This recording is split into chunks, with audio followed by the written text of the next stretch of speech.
Chapter 17. An Underwater Forest. We had finally reached the edge of this forest, undoubtedly one of the most beautiful in Captain Nemo's vast domain. He considered it his own, claiming the same rights over it as the first men did at the dawn of the world. Besides, who would have contested his ownership of this underwater property? What bolder pioneer would have come, axe in hand, to clear its dark thickets? This forest was made up of large arborescent plants, and as soon as we passed beneath their towering arches, my eyes were struck by a peculiar arrangement of their branches, one I had never observed before. None of the grasses carpeting the ground, nor the branches bristling from the shrubs, crept, bent, or spread horizontally. Everything rose toward the ocean's surface. Not a filament, not a ribbon, however thin, failed to stand as straight as an iron rod. The fucus and vines grew in rigid, perpendicular lines, dictated by the density of the element that produced them. Moreover, when I pushed them aside with my hand, they immediately returned to their original position. This was the realm of verticality. Soon I grew accustomed to this strange arrangement, as well as the relative darkness enveloping us. The forest floor was strewn with sharp rocks, difficult to avoid. The underwater flora seemed quite complete, even richer than in Arctic or tropical zones, where such specimens are fewer. But for a few minutes, I involuntarily confused the kingdoms, mistaking zoophytes for hydrophytes, animals for plants. And who wouldn't have been fooled? In this underwater world, fauna and flora are so closely intertwined. I noticed that all these plant-like organisms clung to the ground only by a superficial hold, lacking roots, indifferent to the solid matter, sand, shells, pebbles that supported them.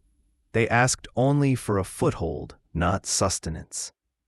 These plants drew life from themselves, their existence sustained by the water that nourished them. Most, instead of leaves, sprouted whimsically shaped blades, their colors limited to pink, carmine, green, olive, fawn, and brown. There I saw again, no longer dried, like the Nautilus's samples, fan-shaped padina that seemed to beckon the breeze, scarlet ceramium, laminaria stretching out their edible young shoots, thread-like and sinuous nereocystis rising 15 meters high, clusters of acetabularia whose stems grew from the tip, and many other pelagic plants, all flowerless. A curious anomaly. This bizarre element, as one witty naturalist put it, where the animal kingdom blooms and the vegetable kingdom does not. Among these shrub-like growths, tall as temperate trees, and beneath their damp shade, gathered real bushes of living flowers, hedges of zoanthids, meandrina furrowed with winding grooves, yellowish caryophylla with diaphanous tentacles, grassy tufts of water thyme.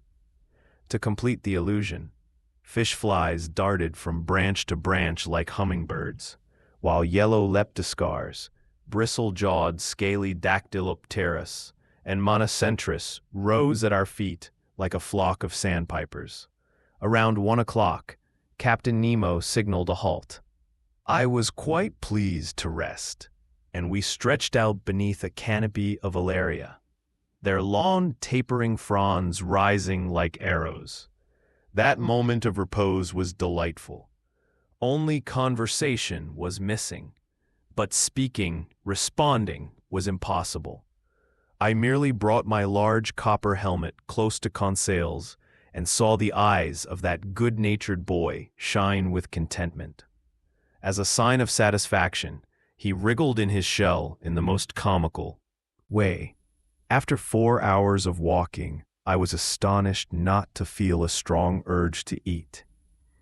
I couldn't explain the stomach's indifference, but instead I felt an overwhelming need to sleep, common to all divers. Soon, my eyes closed behind their thick glass, and I fell into an irresistible slumber, which only the motion of walking had kept at bay. Captain Nemo and his robust companion, stretched out in the clear crystal, set the example. How long I lay in this stupor, I couldn't say, but when I awoke, the sun seemed to be sinking toward the horizon. Captain Nemo was already up, and I was stretching when an unexpected sight jolted me upright. A few paces away, a monstrous spider crab, a meter tall, glared at me with stalked eyes, ready to pounce. Though my diving suit was thick enough to shield me from its bites, I couldn't suppress a shudder. Conse and the Nautilus's sailor awoke just then. Captain Nemo pointed out the hideous crustacean to his companion, who promptly felled it with a rifle butt. I watched the creature's horrible legs writhe in terrible convulsions. This encounter made me realize that more dangerous animals might lurk in these dark depths, and my diving suit wouldn't protect me against their attacks. I hadn't considered this before and resolved to stay alert. I also assumed this halt marked the end of our excursion, but I was wrong. Instead of returning to the Nautilus, Captain Nemo pressed onward. The ground sloped ever downward, leading us to greater depths. Around 3 o'clock, we reached a narrow valley between sheer cliffs, some 150 meters deep. Thanks to our advanced gear, we had surpassed, by 900 meters, the limit nature seemed to impose on human underwater exploration. I say 150 meters, though no instrument confirmed it.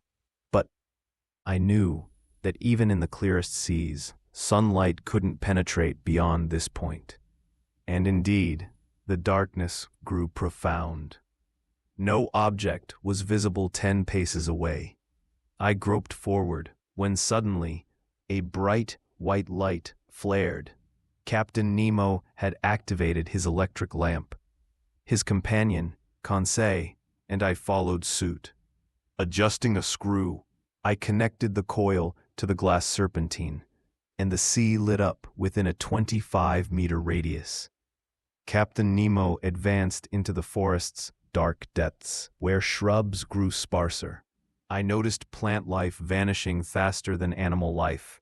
Pelagic flora had already abandoned the arid soil, yet zoophytes, articulates, mollusks, and fish teemed in astonishing numbers. As we walked, I thought our Ruhmkorff lamps must attract some denizens of these dark layers, if any, approached. They kept a frustrating distance for hunters. Several times, I saw Captain Nemo stop, aim his rifle, then resume walking after a moment's observation. Finally, around 4 o'clock, this marvelous excursion ended. A magnificent wall of imposing rock rose before us, a chaos of gigantic blocks, a sheer granite cliff, pocked with dark caves, but offering no climbable slope. These were the foundations of Crespo Island. This was land. Captain Nemo halted abruptly. A gesture from him stopped us, and though I longed to cross that barrier, I had to obey. Here ended his domain. Beyond lay a part of the globe he would no longer tread. The return began. Captain Nemo led the way, never hesitating. I suspected we weren't retracing our steps. This new path, steep and arduous, quickly brought us closer to the surface, though not so abruptly as to cause dangerous decompression, which could have triggered fatal internal injuries. Soon, light returned, and with the sun low on the horizon, refraction once more ringed objects with spectral halos. At 10 meters deep, we walked amid swarms of small fish. more numerous than birds in the air, and far more agile.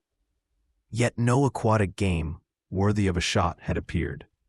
Just then, I saw the captain swiftly shoulder his rifle and track a moving target through the bushes.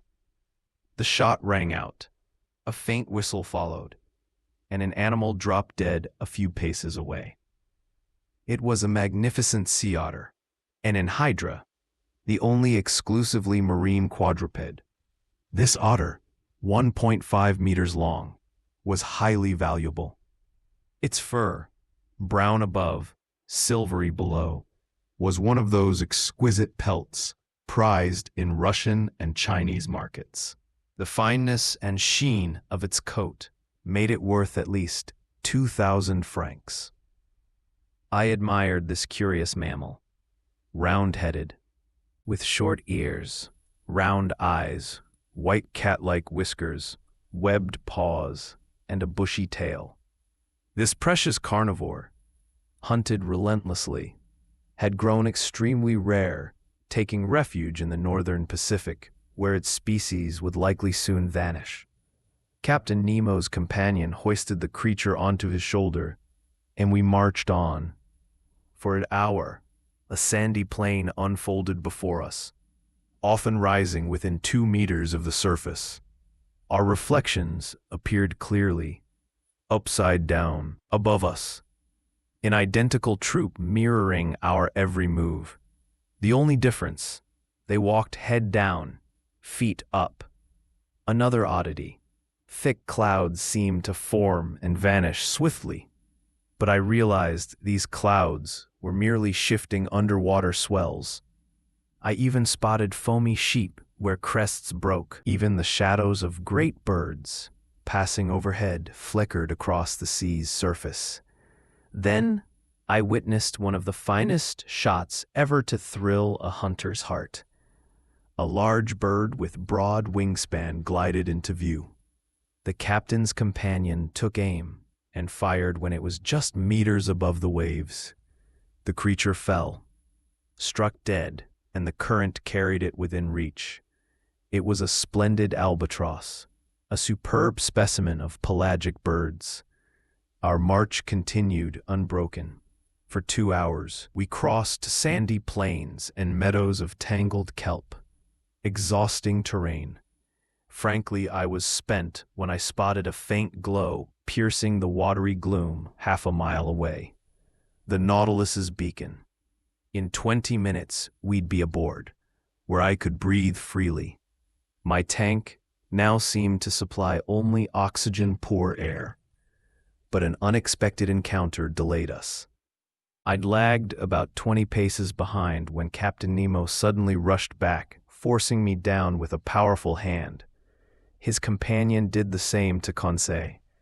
At first, I didn't understand this abrupt attack, but I calmed upon seeing the captain lying motionless beside me. Crouched behind a kelp bush, I lifted my head and saw massive shapes gliding past, emitting phosphorescent glows. My blood ran cold. I recognized the dreaded sharks, 2 fearsome terrorizes with enormous tails, glassy eyes, and phosphorescent mucus oozing from pores around their snouts. Monstrous fireflies, capable of crushing a man in their iron jaws. I don't know if Conseil was busy classifying them, but I studied their silver bellies and gaping, tooth-studded maws, less as a naturalist than as potential prey.